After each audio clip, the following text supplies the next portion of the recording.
Eliseu: ouvi a palavra do Senhor, porque assim diz o Senhor: amanhã, a estas horas mais ou menos, dar-se-á um alqueire de flor de farinha por um ciclo, e 2 de cevada por um ciclo à porta de Samaria. Porém o capitão, cujo braço o rei se apoiava, respondeu ao homem de Deus: ainda que o Senhor fizesse janelas do céu, poderia suceder isso? Disse o profeta: eis que tu o verás com os teus olhos, porém disso não comerás. 4 homens leprosos estavam à entrada da porta, os quais disseram uns aos outros: para que estaremos nós aqui sentados até morrer? Se dissermos, entremos na cidade, há fome na cidade, e morreremos lá. Se ficarmos sentados aqui, também morreremos. Vamos, pois, agora, e demos conosco no arraial dos sírios. Se nos deixarem viver, viveremos. Se nos matarem, tão somente morreremos. E o verso de número 9. Então disseram uns para os outros: não fazemos bem. Esse dia é um dia de boas novas, e nós nos calamos. Se esperarmos até a luz da manhã, seremos tidos por culpados. Agora, pois, vamos e anunciemos a casa do rei. Amém? Palavra do Senhor. É um trecho, pode se assentar, fique à vontade. É um trecho relativamente longo, por isso saltei, mas a gente vai poder meditar nele nessa noite. Eu, por exemplo, sempre tenho orado a Deus para que ilumine a nossa mente, sobretudo a minha, porque as histórias e a história de Deus na vida do povo de Israel é para nós que conhecemos essas histórias e ouvimos essa história, uma fonte especial da revelação de Deus. Deus se revela de diversas maneiras, mas Ele não gosta, eu vou dizer assim, não gosta de se revelar de maneira abstrata. Deus não age de maneira abstrata, desencarnada. Deus não fala nas nuvens. Deus não fala nos ares.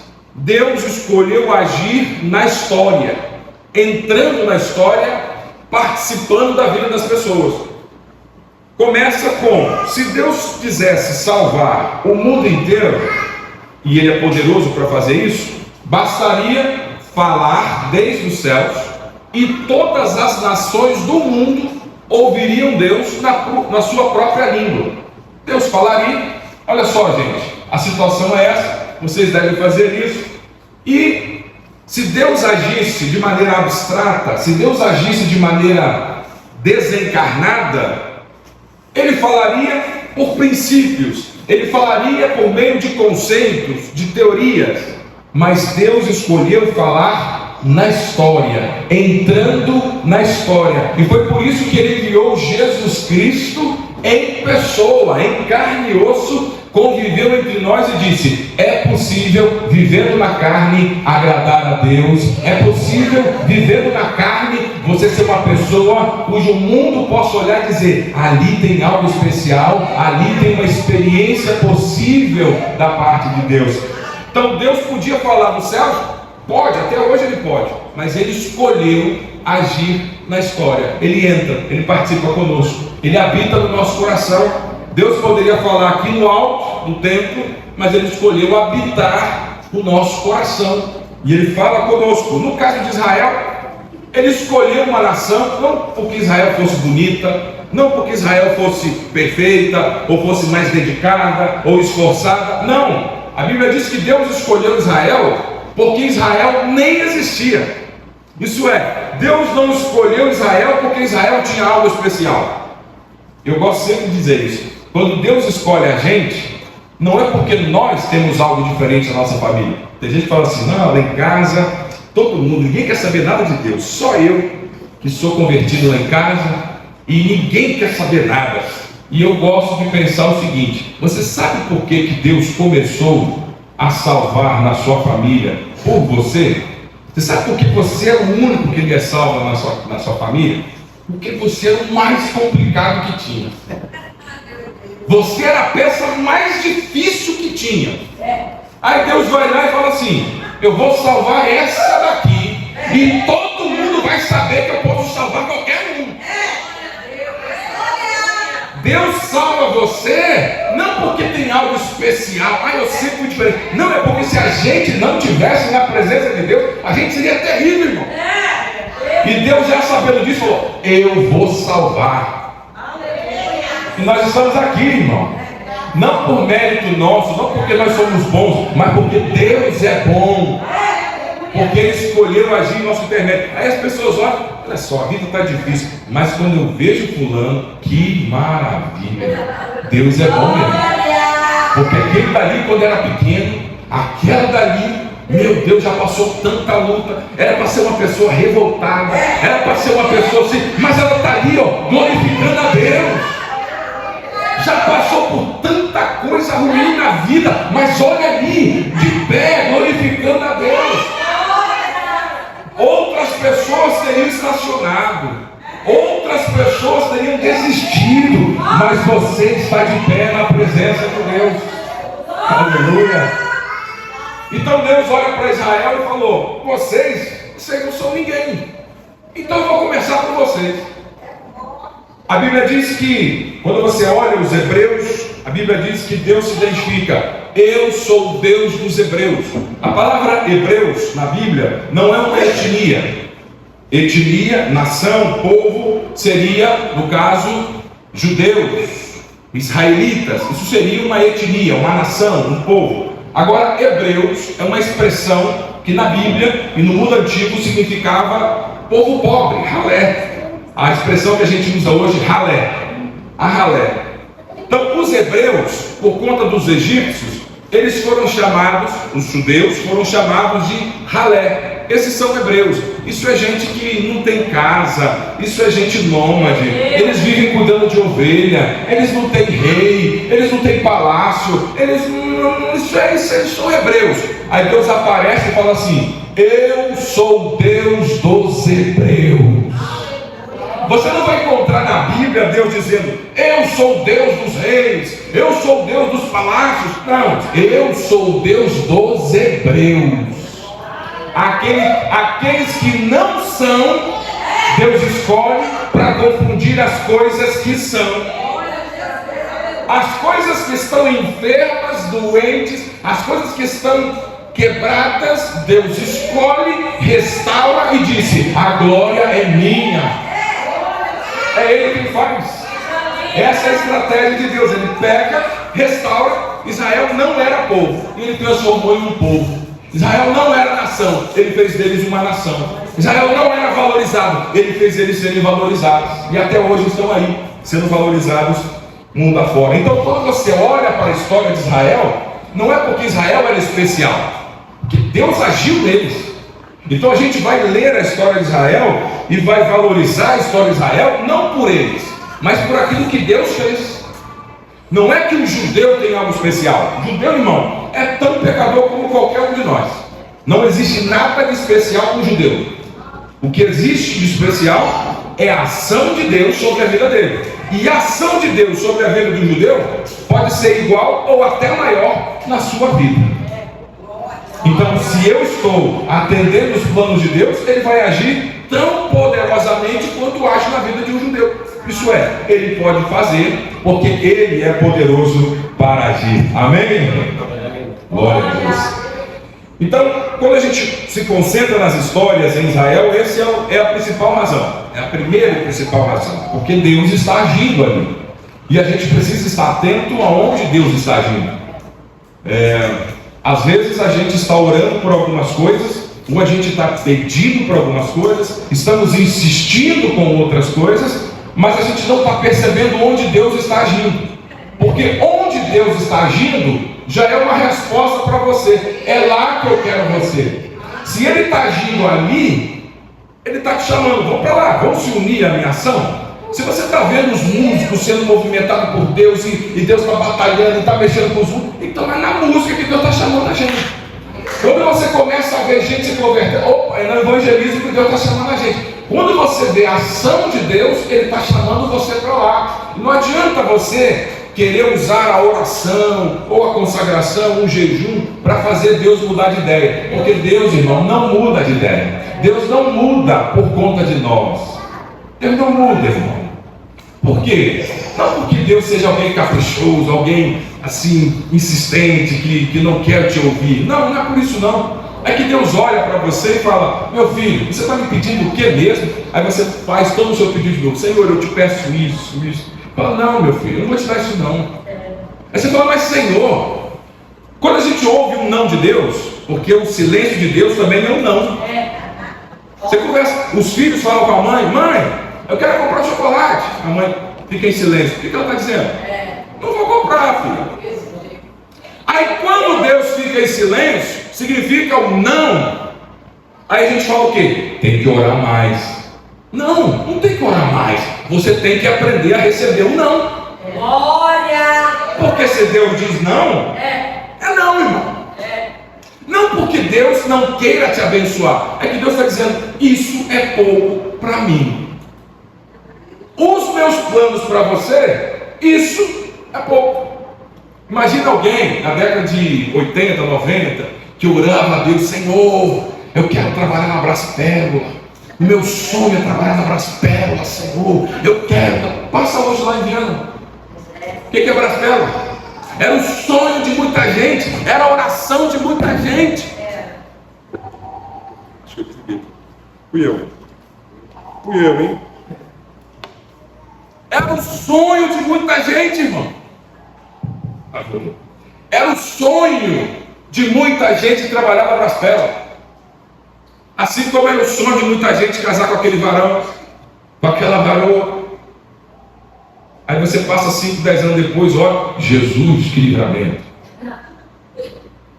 Que bom que o Senhor não ouviu aquela oração. Meu Deus! Amém? Eu posso falar isso, Deus me abençoou aqui a minha varoa. Só que eu posso falar: Senhor, obrigado, porque eu já fiz tanta oração contrária, irmão, tanta oração errada que eu já fiz, e Deus me abençoou. O que Deus tem para você, ouvidos nunca ouviram, olhos nunca viram, jamais passou no coração do ser humano. Deus já preparou para você. Então a sua oração não é para fazer Deus mudar de ideia. A sua oração tem que ser: Deus, onde eu entro nesse processo? Como eu entendo o seu agir? Como eu posso ser um sócio do Senhor? Como eu posso discernir o teu agir? Onde eu vejo a tua ação? Não me deixe, Senhor, ficar cego para o teu agir. Eu quero ver onde o Senhor está agindo. E aí você se torna sócio de Deus. Aí você se torna amigo de Deus. Aí você está companheiro dele. Agora, quando você quer transformar a oração em algo que vai mexer com Deus, aí, irmão, a gente entra em outra seara. Como daquelas pessoas que querem botar Deus na parede. E Israel está cheio de história de gente que colocou Deus na parede. Senhor, né, os crentes modernos falam assim: se o Senhor não fizer isso, eu largo essa Bíblia. Se o Senhor não fizer isso, eu não prego mais. Senhor, eu não vou nem para a igreja mais.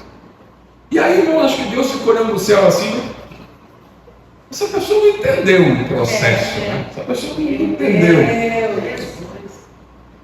E eu vou contar só uma história. Eu estou fazendo essa introdução longa aqui, irmão, porque é bom demais falar da palavra de Deus. Amém, irmão? E eu estou lembrando porque falar de Israel e falar da ação de Deus é uma coisa maravilhosa. E o nosso irmão Jacó, um dos heróis da fé, nosso irmão Jacó estava lá. Vocês conhecem a história. Ele enganou o irmão Esaú, conseguiu a primogenitura de Esaú. Só que, por conta disso, teve um problema, ele foi jurado de morte. Você me enganou, você vai ficar com a herança, porque no caso de Israel, só tinha 2 filhos ali. Quando você só tem 2 filhos, a herança, a terra e os animais eram divididos em 3. O primogênito fica com a 2 partes, e o filho mais novo só com uma parte. Então, se tivesse 100 cabeças de gado, 66 ia ficar com o mais velho e 33 ia ficar com o mais novo. Então a primogenitura era disputada com todas as forças, porque ser o primogênito era ter o dobro da herança do outro. Por isso que o Elias e o Eliseu, a conversa deles é: eu quero a porção dobrada do seu espírito. Ele está dizendo: eu quero ser o seu sucessor, eu quero ser o seu primogênito, eu quero herdar o seu ministério profético, eu quero ser profeta no seu lugar. Foi o pedido de Eliseu para Elias. E Elias falou: o quê? Você quer ser profeta no meu lugar? Você está querendo me tirar do ministério? Eu vou ser profeta no seu lugar, porque Deus falou comigo. E Deus já tinha falado com Elias. Só que Elias estava ainda meio agarrado demais ao ministério, já tinha passado o tempo dele, mas ele não tinha entendido isso. Amém? E aí o Eliseu fala: eu quero a porção dobrada, isso é, eu quero ser o seu sucessor, eu quero dar sequência ao ministério. E ele diz: mas meu ministério não acabou. Acabou sim, já acabou. E aí o Elias fala: se você... Elias inventou, ai meu Deus, Elias inventou um desafio para Eliseu, porque Deus não mandou ele fazer isso. Se você ler na Bíblia, Deus não mandou ele fazer. Aliás, Elias fazia um monte de coisa que Deus não mandava ele fazer. Eu não gosto de Elias não, irmão. Já vou falar para vocês aqui de coração, tá? Eu não gosto de Elias não. Brincadeira. Eu gosto dele, mas ele errava demais, irmão. Parece muito com a gente, né? É muito parecido com a gente. A Bíblia diz lá em Hebreus: eles eram homens cheios de Deus, cheios do Espírito, mas também eram homens com as mesmas paixões que nós, sujeitos a contradições. E a Bíblia não esconde, revela todas elas. O Elias, Deus fala com ele: vai e unge Eliseu profeta no seu lugar. Deus diz para ele: unja Eliseu profeta no seu lugar. Aí ele desce, chega para Eliseu, não quer ungir. Ele chega para Eliseu: vem, me segue, mas não ungiu. Aí o Eliseu, que Deus tinha falado com ele, o Eliseu: ei, eu quero a porção dobrada. Aí o Elias: não, eu quero a porção dobrada, eu quero ser o seu sucessor. E aí o Elias inventou: se você me vir ser elevado ao céu, é isso que você quer? Então Deus foi lá e levou ele numa carruagem. Levou não por causa de Eliseu, mas para mostrar para Elias que tinha terminado o tempo dele. Amém? Deus é tremendo, irmão. Deus é tremendo. Voltando então, o nosso irmão Jacó está voltando ali da briga com Esaú, e ele vai para Padã Aram, uma cidade que estava a 800 quilômetros, quase 1000 quilômetros de distância, porque Esaú tinha jurado ele de morte. E Jacó foge. Muito longe, lá ele se casa, tem filhos, fica rico. 20 anos depois, a mãe dele já teve notícia que ela estava falecendo, ia falecer, o pai dele estava perto de falecer. Aí Jacó diz: ei, eu vou voltar para pegar a minha herança, eu vou lutar para disputar a herança com meu irmão. E ele volta com 11 filhos, porque a mulher dele estava grávida, teve um filho no caminho, a Raquel inclusive morre de gravidez, morre dando a luz, né? E o Jacó está chegando ali na cidade. De repente vem em direção a ele um mensageiro. Chega o mensageiro e fala assim: Jacó, seu irmão Edom está vindo aí com 400 homens ao seu encontro. Ao ouvir isso, as pernas de Jacó viraram igual aquelas varetas verdes, assim, ó, treme com o vento que passa.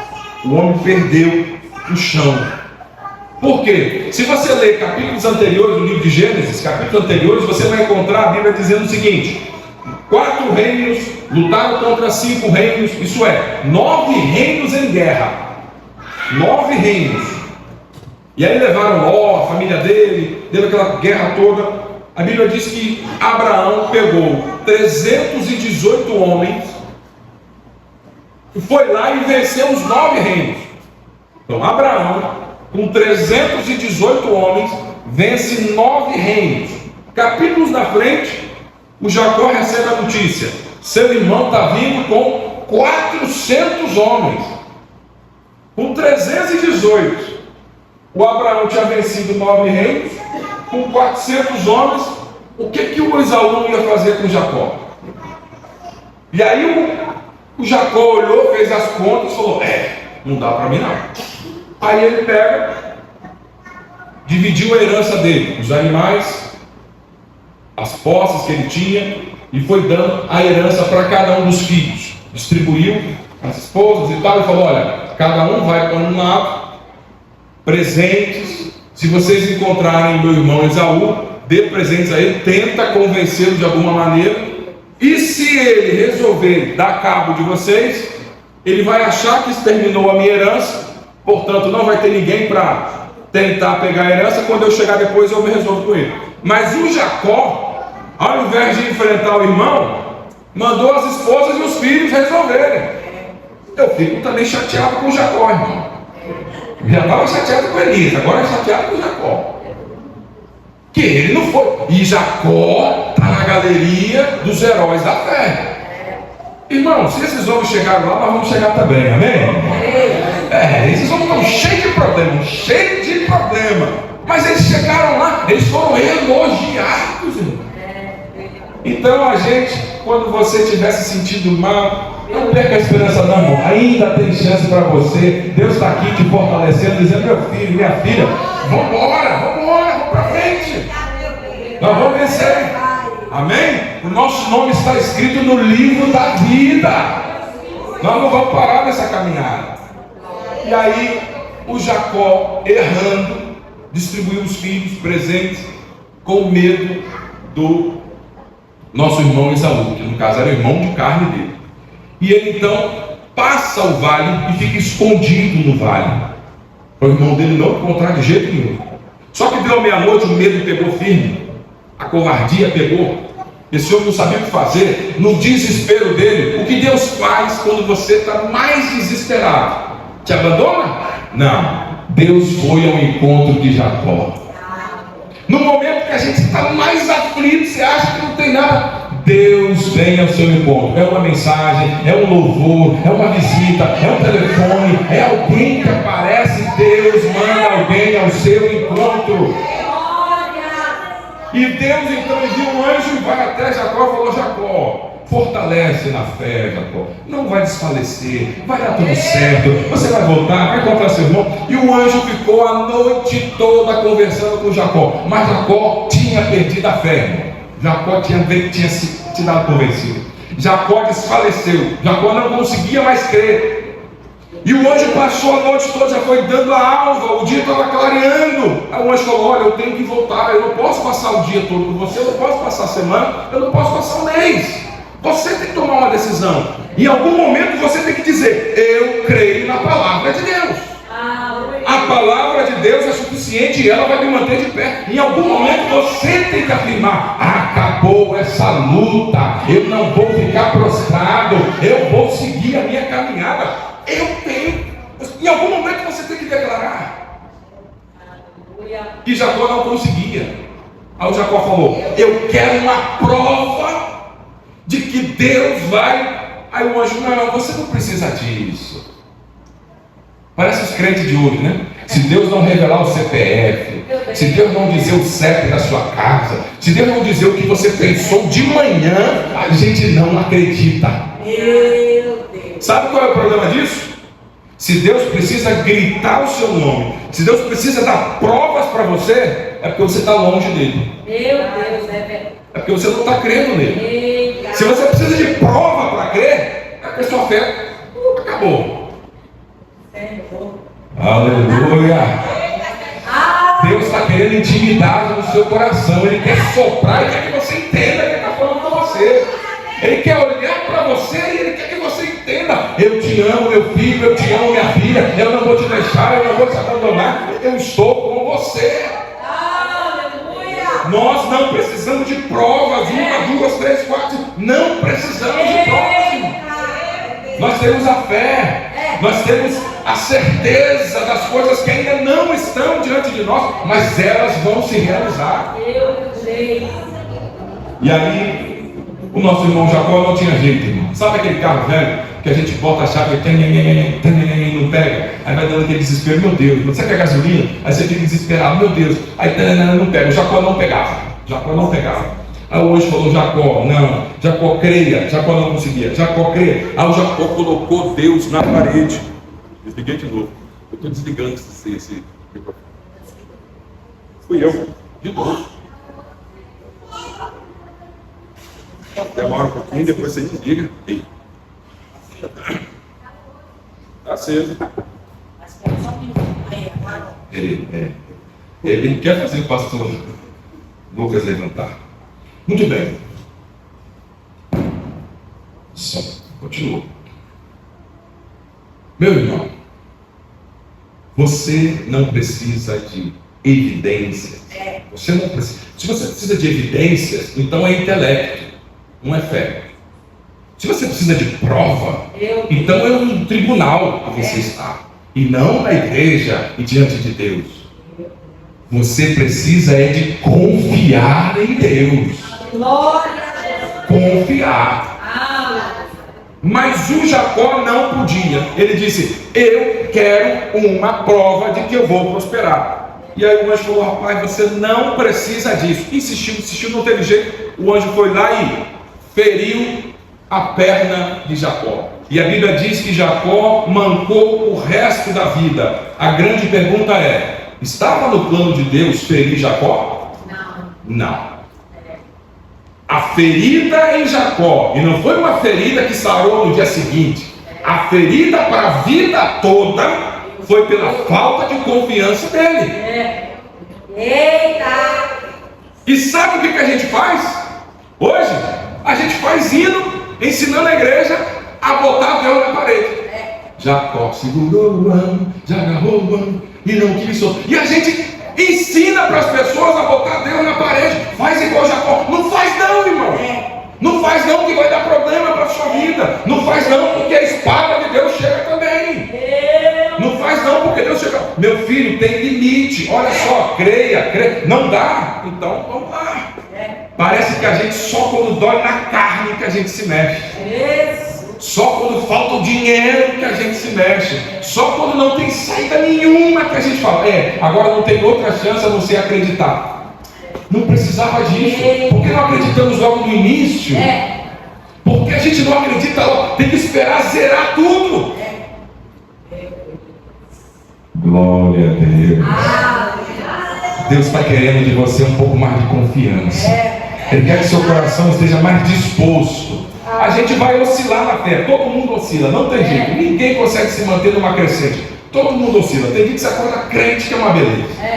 Tem dia que você acorda e aí o filho faz bagunça e aí quebra uma coisa. Eita, glória a Deus. Você não está nem aí. Você tá... Mas tem dia, irmão. Tem dia que você não aguenta nem ver o filho na frente. Tem dia que você levantou e já está chateado com o sol. O sol te chateia. A chuva te chateia. Tudo te chateia. Nós oscilamos, mas isso é o ser humano, irmão. Nós somos assim, não tem problema. A gente não vai resolver isso não. Tem dia que você vai acordar de mau humor, tem dia que você vai acordar bem-humorado. O que você não pode perder é a confiança em Deus. Tem sol, eu continuo confiando em Deus. Veio a chuva, eu continuo confiando em Deus. Apareceu uma porta de emprego, eu dou saltos e glorifico a Deus. A porta fechou, eu choro, Deus tem misericórdia, mas continuo agarrado em Deus. Eu tenho prioridades, eu tenho que olhar para Ele, eu tenho que desejar, eu tenho que querer essa orientação. E se você quer, Ele vai estar presente na sua vida. Agora, não coloca Deus na parede. Não esprema Deus. Nós acabamos de ler um texto que Deus fala, por meio do profeta Eliseu: amanhã vai ter provisão aqui. Amanhã vai ter milagre aqui. E aí o povo, irmãos, estava vivendo, o capítulo 6 fala que esse povo estava vivendo uma fome muito grande, porque estava tendo guerra, acabou o alimento, o povo estava dentro da cidade, o campo é onde ele cultivava o trigo, onde ele tinha os alimentos, todo o lado de fora da cidade tinha sido tomado pelo exército. A gente lê isso lá no capítulo 6, aqui de 2 Reis, e toda essa situação impedia as pessoas de ter alimento. Eles tinham dinheiro, mas não tinham onde comprar. Uma situação caótica. E aí Deus fala com o profeta Eliseu: diga para o povo que amanhã, isso é, em 24 horas, eu vou mudar completamente esse quadro. Diga para as pessoas que amanhã vai ter fartura aqui. E aí, o soldado lá, o capitão, que estava, a Bíblia diz que era o braço direito do rei, olhou para o profeta e falou: isso é impossível. Nem se Deus abrisse uma janela no céu e começasse a derramar trigo, e começasse a derramar alimento sobre a gente, daria conta dessa profecia se cumprir. Olha só como é que nós somos, irmãos. A gente, ao ouvir a palavra de Deus, ao ouvir a palavra profética, ao ouvir sobre a intervenção de Deus, a gente pensa em termos humanos. Aquele homem, ao ouvir que Deus faria um milagre no dia seguinte, ele diz: Deus vai abrir no céu uma janela e jogar alimento. Deus não faz isso. Deus não faz isso. Se tem alguém passando necessidade hoje, alguma família aqui no nosso entorno passando necessidade, Deus jamais, desde o céu, vai jogar um pacote de 5 quilos de arroz. Ele ia matar as pessoas, irmão. Imagina, desde o céu cair 5 quilos de arroz. Vai matar as pessoas. O que Deus quer que você faça? Que você vá no supermercado, compre os 5 quilos e leve para a pessoa. Deus não quer desde o céu jogar arroz na cabeça das pessoas. Ele quer usar as mãos, as pernas dele aqui na terra, que somos eu e você. Nós somos as mãos de Deus aqui na terra. Nós somos os pés de Deus aqui na terra. Somos nós quem levamos arroz para as pessoas. Somos nós quem abraçamos. A gente gosta de olhar para o hospital, Senhor, visita as pessoas que estão no hospital agora. E os céus e os anjos começam a olhar para a gente com o olho desse tamanho regalado. E eles olham: Pai, o que eles estão falando? Aí o pai: não. Senhor, aí tem uns, os mais piedosos: Senhor, envia um anjo. Aí os anjos ficam assim: vou ou não vou? Aí o pai: não, vai não. Isso é trabalho deles. Isso é privilégio da igreja. São eles que vão lá abraçar as pessoas no hospital. Não é um anjo que vai fazer isso. Senhor, aquela família está enlutada, vai lá e conforta ela. Você fala: não, você que vai lá abraçá-la, é você que vai lá chorar com ela, é você que vai ser suporte para ela. Eu posso fazer com o instalar de Deus desde o céu? Pode, Deus pode, mas Ele escolheu agir por nosso intermédio. E é assim que você se sente parte de Deus. É assim que você sente a centelha de Deus em você, a vida de Deus em você. Quando aquilo que você espera que Deus faça, Ele diz: é você quem vai fazer. O que você espera que Deus faça lá, Ele está dizendo: estou te chamando agora para fazer. Amém? E é daí que vem a multiplicação. A multiplicação não vem do alto. Quando você olha lá a oração de Jesus na multiplicação de pães, olha que coisa, irmãos. Tem a multiplicação de pães. Aí Jesus pega o pão, os 5 pães e 2 peixinhos. Lembra lá do Novo Testamento? O jovenzinho tinha pães. Eu acho que o jovem levou uma bolsa com uns 10 pães, 20 pães. O jovem estava comendo. Jesus falou 3, 4 horas. O jovenzinho estava só comendo. Aqueles 5 pães e 2 peixinhos já era sobra do menino. O menino comia bem. E entre todos que estavam ali, acho que foi o único que foi preparado para ouvir Jesus mais tempo. O restante tinha ido para ouvir Jesus rapidinho e embora. Muitos tinham ido para pegar uma bênção, querer uma cura e ir embora. E Jesus: toma, sermão. E dá-lhe mensagem na cabeça do povo, e o povo está ali. E foi dando a hora, fome, e o menino está um pãozinho lá. Chegaram para ele e falaram: olha, o mestre está pedindo. Aí eles pegaram a bolsa com pão, pegaram os peixes, escondido, fizeram muro. Jesus, come aí. Come os 2 pães, os 5 pães, os 2 peixes. Come aí, Jesus. Come escondidinho para ninguém ver, para ninguém. Você não ter que dividir com ninguém. Mas Jesus: vocês não entenderam nada do que eu falei. Tudo que eu ensinei vocês até agora foi: divida com as pessoas, reparta com elas. Aí Jesus levanta, pega os 5 pães, os 2 peixes, mostra para todo mundo. Aí os discípulos: meu Deus. O Judas então: ai, Jesus, esse Jesus. Judas desesperado. Jesus mostra os pães para todo mundo e o peixinho: Senhor, eu te dou graças por esse alimento. Aí ele pega, tira um pedaço de pão, um pedaço de peixe, dá para os discípulos, falou: façam mesmo. Aí eles tiram um pedaço, E aí, Jesus? Segue. Quando Jesus ora pelo pão e pelo peixe, acontece o quê? Nada. Mas como assim? Nada. Ou você acredita que Jesus acabou de orar e começou a borbulhar pão, por aquele deserto, e pão, e caiu um pão do céu? Não caiu um pão sequer do céu. Jesus orou, e depois da oração de Jesus, aconteceu um milagre. Qual foi o milagre? O milagre foi os discípulos repartirem, porque eles não sabiam fazer isso. O milagre foi repartir um pouco que tinha. O milagre é você repartir o pouco que você tem.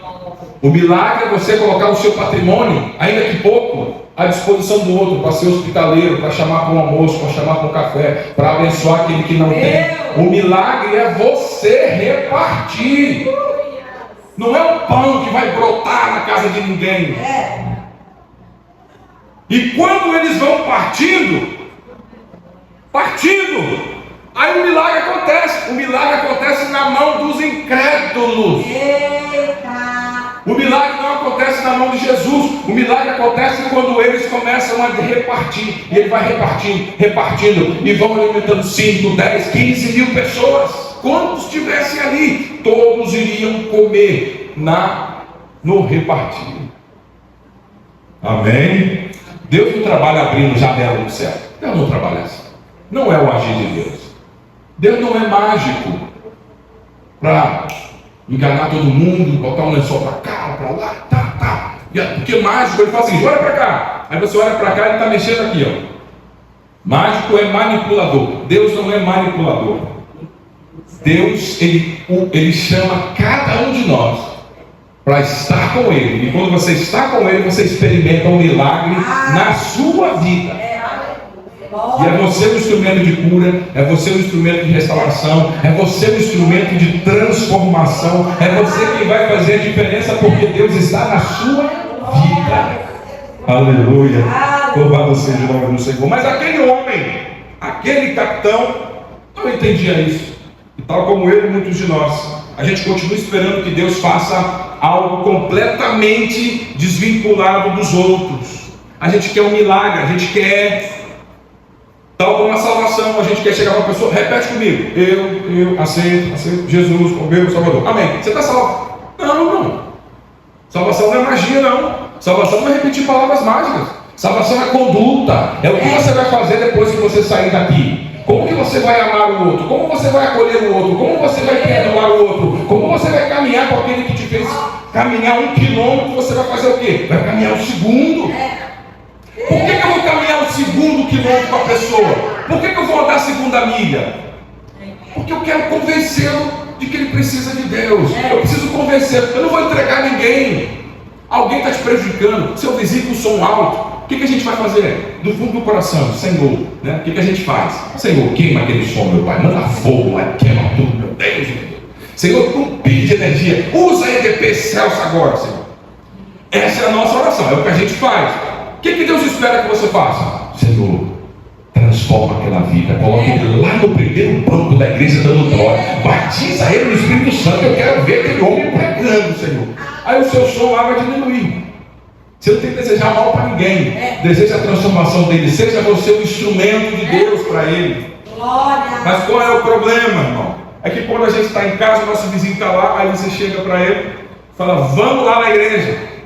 Aí ele te faz uma pergunta, você fala, olha, chama o meu pastor, ele vai responder. Chama lá o teólogo, lá, o Lucas, ele vai responder. O seu vizinho quer ouvir você. Ele quer ouvir você. Porque quando ele tiver dificuldades na vida dele, ele vai precisar resolver. Ele não tem como chamar o pastor, o outro. Não, ele vai ter que. Existe alguém ali, ele vai ser o instrumento de Deus. Ele quer que você seja o instrumento de Deus para ele. E eu gosto de dizer que quem evangeliza o nosso vizinho são as portas, os pratos da nossa casa. A gente está em casa, aquela paz, daqui a pouco começa. Começa. E a voz e vai falando, daqui a pouco, pá, bate a porta. Daqui a pouco, prato quebrando. Daqui a pouco, e o vizinho está assim, meu Deus, chama a polícia ou não chama? E o vizinho está ali, está ali. Aí quando deu 7 horas, a gente sai de terno, gravata, a Bíblia debaixo do braço, aí o vizinho está lá olhando as plantas, aí você, ô vizinho, vamos para a igreja, Deus traz paz. Aí o vizinho, não, vou sim. Aí dentro dele, nunca que eu vou. Nunca. Por quê? Porque não é o convite para a igreja, não é o falar de Jesus, não é o repetir, eu aceito Jesus, é o quanto da atitude de Jesus está presente na sua vida. É o quanto você é capaz de amar, o quanto você é capaz de perdoar, o quanto você é capaz de somar com o outro. É isso que vai fazer a diferença lá na frente. É isso que vai dizer, ali tem alguém transformado pelo poder de Jesus Cristo. Ali tem alguém cuja vida de Deus está nele, está nela. E as pessoas vão poder dizer isso. Amém? Louvado seja o Senhor. E aí está o nosso irmão capitão que não podia crer. E aí você fica olhando, meu Deus, um capitão, alguém que teve tanta instrução, alguém pois com títulos, alguém que tinha acesso ao palácio. Diz o texto que ele era um assessor do rei. Um assessor do rei.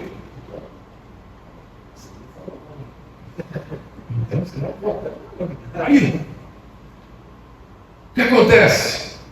O nosso irmão teve todas as chances de ser uma boa pessoa, teve boa formação, tinha acesso ao palácio, comia do bom, do melhor, tinha tudo para ser uma pessoa boa, mas não conseguiu ser. Não conseguiu ser uma pessoa boa. Mas aí o texto prossegue. Olha lá o capítulo 7 que a gente leu, versículo 3. E havia ali 4 homens leprosos. Ô irmão, você já parou para pensar que hoje alguém que tem uma doença incurável, uma doença complicada, já passa situação difícil na sociedade?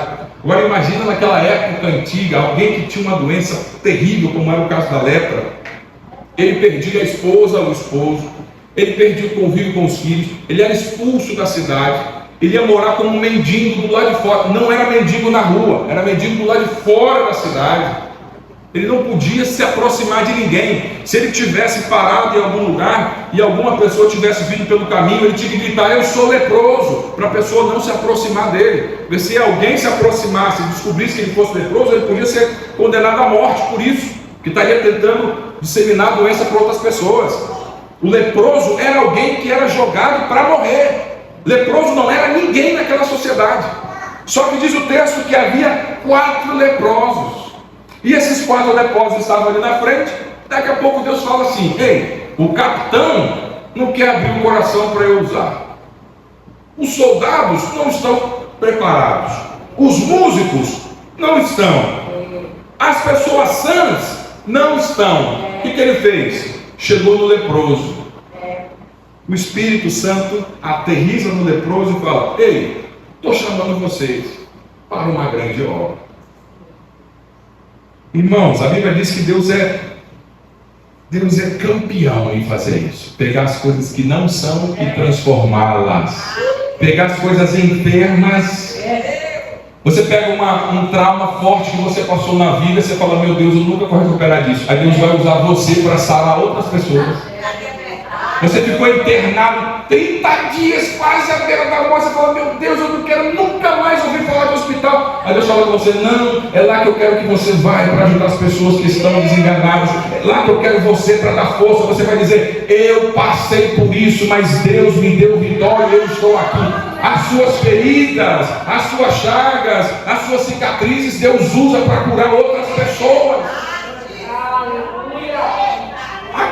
Aqueles homens leprosos não tinham nada para oferecer. Aí Deus falou, é esse que eu quero. Porque senão as pessoas vão se gabar. As pessoas vão achar que fizeram porque eles são bons, porque eles se esforçaram, porque eles são dedicados. Não. Deus falou, eu vou começar com os leprosos. O capitão a gente já viu, não tinha jeito. O capitão duvidou, não tem como. E todo o povo estava duvidando com o capitão. Todo mundo. Mas aqueles 4 leprosos falaram, ei, vamos lá. Irmãos, olha que estratégia mais absurda que eles usaram. Eles disseram, se eu entrar na cidade, eles vão matar a gente. Se a gente ficar aqui, a gente vai morrer. Vamos fazer o seguinte, vamos lá no exército inimigo. Irmão, Tem hora que Deus dá cada estratégia para a gente, irmão. Tem hora que Deus manda a gente fazer cada coisa. E se você faz o cálculo, você fala assim, não pode. Aí Deus fala, vai. Você fala, Senhor, vai. Porque é o seguinte, irmão, por isso que a Bíblia diz que Ele ama os loucos. Por que Deus ama os loucos? Porque um certinho, a gente faz conta. 2 mais 2, 4. Aí o louco não. Ele fala assim, 2 mais 2, vai dar 7. Aí Deus fala, eita glória, aqui eu tenho 3 que eu vou entrar com milagre. Na conta do louco, irmão, Deus entra. Na conta do certinho, só tem você. Você e o seu salário. Irmão, você acha que essa obra da igreja aqui é feita com cálculo prévio? Você acha que alguém consegue construir uma igreja só depois que entrar o dinheiro que a gente consegue fazer as coisas? Irmão, telhado, laje, usando sofá, a gente não tem dinheiro, irmão. Tem gente que fala assim, rapaz, não faz isso não. Não faz não. Chega, não faz isso não. Isso aí não vai dar. Mas a gente tem um pouquinho de quê? De não, para o mundo é loucura, mas para nós é fé. Capacidade de crer em Deus, dizer, Deus vai fazer, Deus vai abrir porta. Daqui a pouco chega alguém que dá uma oferta, daqui a pouco chega alguém de fora que estava viajando, vem e abençoa. Daqui a pouco vem 2, 3 famílias novas e abençoa a igreja. Irmão, se você tiver fé, portanto, loucura, vai fazer coisas que pessoas que fazem cálculos demais nunca vão experimentar o milagre de Deus. Meu Deus! Então você vai ter que ser mais ousado. Você vai ter que ser mais ousado. Dizer, ei, Senhor, eu quero ver esse negócio. Um grande missionário que foi para a Índia, William Carey, ele dizia o seguinte: espere grandes coisas de Deus, mas faça grandes coisas para Deus. Então, às vezes a gente fala, Senhor, eu estou esperando, mas não faz. A gente não se arrisca. Aí sim, é fácil. É igual você entrar numa sociedade, você fala assim, vamos montar uma padaria? Aí vamos. Mas é o seguinte, eu não sei se vai dar certo. Aí a pessoa, não, mas o que você acha? Vai ou não vai? Não sei, eu não estou muito confiante. Mas seria bom se der certo, mas eu não estou. Mas é o seguinte, eu não vou arriscar dinheiro não, eu vou botar R$1.000 e você põe os outros 99. Aí a pessoa, peraí, você quer que eu entre com 99% da operação? Você não está nem confiando que esse negócio vai dar certo e só vai entrar com 1.000? Não, rapaz, se você acha que vai dar certo, vamos arriscar, tenta arrumar um pouco mais, vamos fazer no mínimo meio. Não dá para você pedir só para o outro se arriscar, não dá para você pedir só para o outro acreditar, não dá para você pedir só para o outro ter fé, você também vai ter que se arriscar. Você também vai ter que pensar coisas grandes e começar a fazer coisas grandes para Deus. Está na hora da gente começar. Ei, Senhor,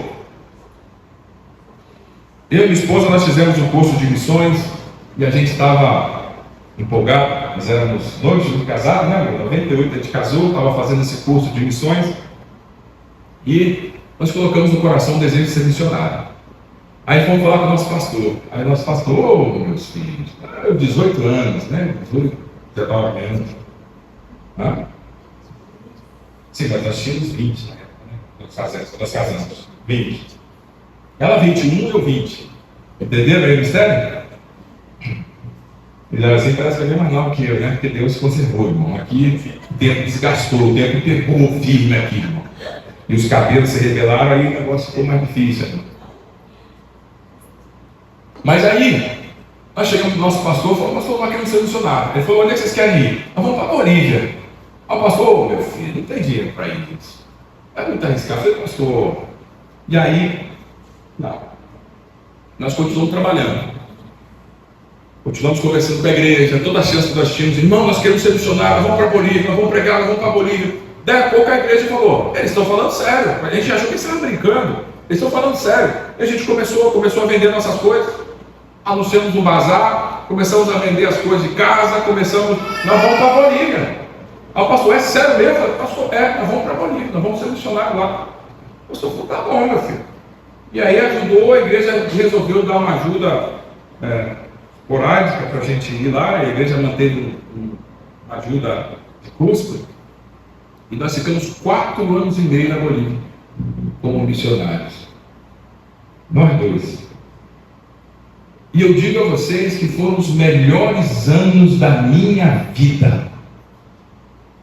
Depois da Bolívia, o Senhor já me levou a vários países, mas não teve um que se iguale ao que Deus fez e às experiências que Deus fez a gente participar naquele país. Mas a nossa ida para lá não foi assim, todo mundo, as pessoas chegavam, meu Deus, Bolívia não, lá eles comem cabeça de macaco. Eu falei, meu Deus, e eles comem sopa, mas eu não gosto de sopa, não gosto de sopa, nada assim molhado, ensopado, nada, eu sou chato, só gosto de comida seca, só frango, peito de galinha, eu não gosto de coxa, sabe? Eu sou chato. Aí Deus fez o que comigo? Me mandou para a missão, irmão. O que eu comia todo dia, de manhã e de noite? Sopa, irmão, sopa. E a minha esposa adora sopa. E ela estava no paraíso, irmão. Aí hoje, o que acontece? Quando ela faz sopa, nós dois ficamos lá, com a barriga estufada, de tanto comer, tomar sopa, porque é uma maravilha, é gostoso e bênção. Mas quando estava lá, irmão, foi do dia. Chegou um dia, eu perguntei para o pastor boliviano, eu falei, pastor, você não, onde é que tem cabeça de macaco aqui? Ele falou, não, meu filho, tem cabeça. Só uma tribo indígena longe lá que alguém vai comer cabeça de macaco, mas aqui ninguém come, não. Só que várias pessoas me colocavam medo. Diziam que até isso, a gente só escuta coisas que vão, cuidado na missão isso, na missão aquilo, olha, a missão não é para qualquer um, não. Irmão, que ministério na igreja é para qualquer um? Existe algum ministério na igreja para qualquer um? Nenhum ministério é para qualquer um. Toda vez que você disser sim para Deus, você vai ter que colocar sua vida à vontade. Missão não é nada diferente de qualquer outro ministério, não, irmão. E nós dissemos sim, Senhor, nós queremos. Um dia, irmão, foi passando o tempo, o pastor tinha colocado alguns empecilhos, a economia não estava muito boa. E aí, um dia, foi passando o tempo, e aí você vai se acostumando, o tempo vai passando. Um dia eu estou vindo da UFES, eu fiz economia aqui na UFES. Um dia eu estou voltando da faculdade, estava defendendo já o TCC, né, a monografia. Estou voltando no ônibus, pensando comigo.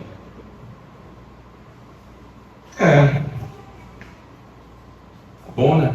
Tentei, né? Tentei, não deu.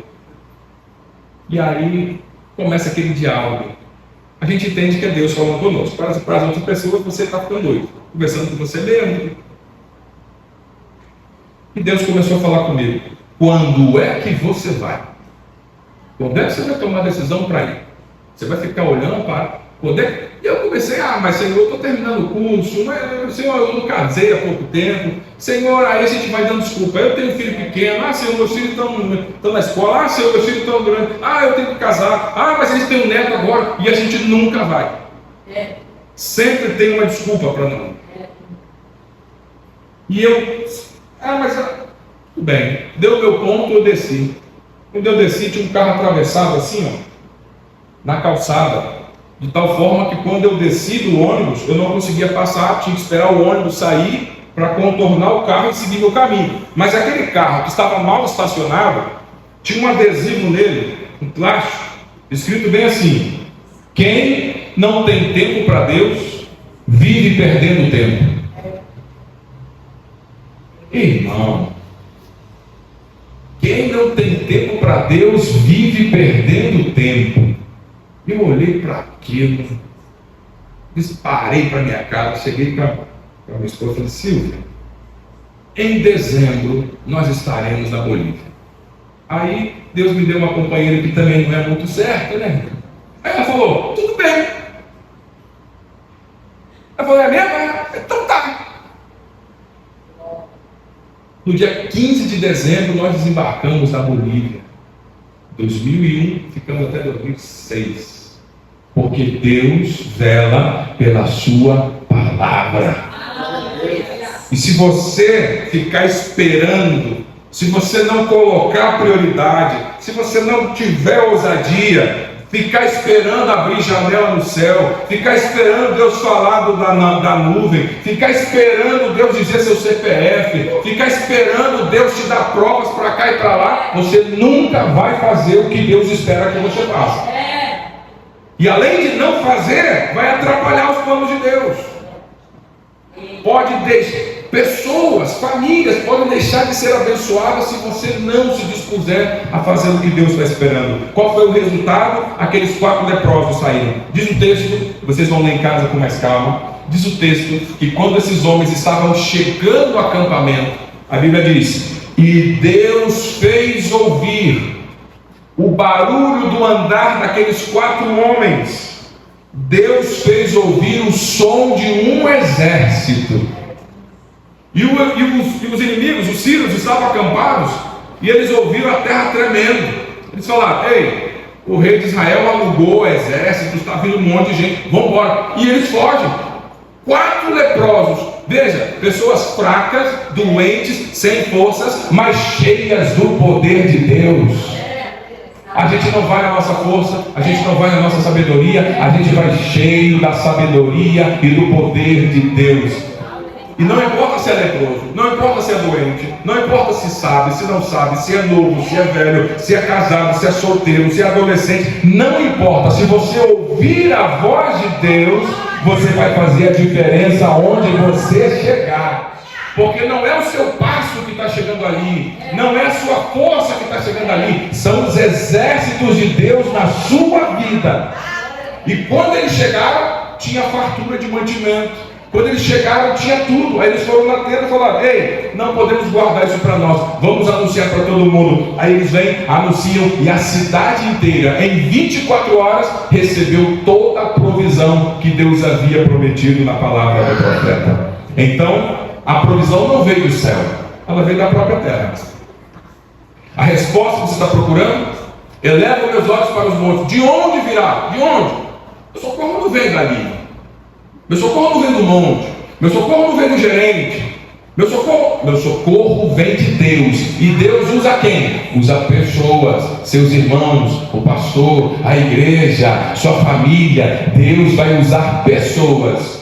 E outras pessoas, Deus vai usar você para ser o canal de bênçãos para elas. Amém? Você não chega só. Você não chega na sua força. Você chega com os exércitos de Deus fortalecendo os seus passos. Amém? Que Deus abençoe poderosamente cada irmão, cada irmã, e que Ele nos dê ousadia, que Ele não nos deixe se esconder através das nossas limitações, nem da enfermidade, nem dos problemas, das angústias, que Ele não deixe você se esconder atrás de nada, mas que ao contrário, você possa enxergar na sua fraqueza uma oportunidade de receber a ajuda de Deus. E Ele pode fazer, e Ele pode transformar, e Ele está te chamando hoje para esse passo de fé diante dEle. Amém?